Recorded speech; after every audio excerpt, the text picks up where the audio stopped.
राखी थी अब उसका रंग सफेद हुआ। अब कुछ करिए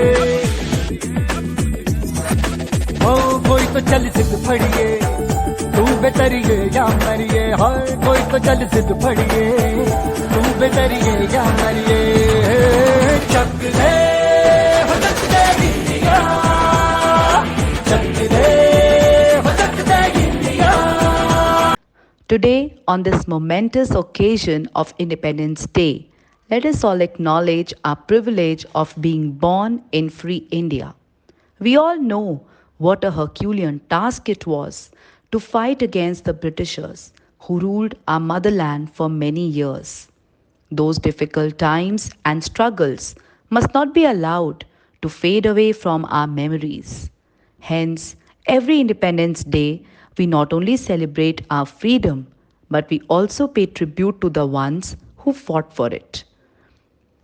This day is a plethora of emotions. It reminds us of the pain of being enslaved and gives an example that some wars can be won with non-violence. On this eventful day, as the Tiranga flutters majestically, it reminds us that millions have died for it. And now it is our responsibility to carve a better future for our nation. In the recent times, just like the whole world, India is battling the COVID 19 disease.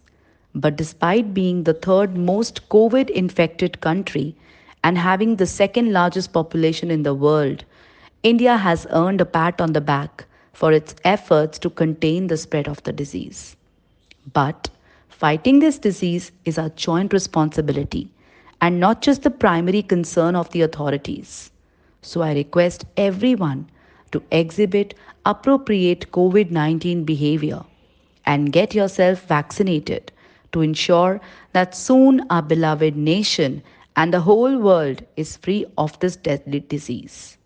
Last but not the least, today and forever, let us hold our head high and let the world know that we are proud to be an Indian. Jai Hind, Jai Bharat.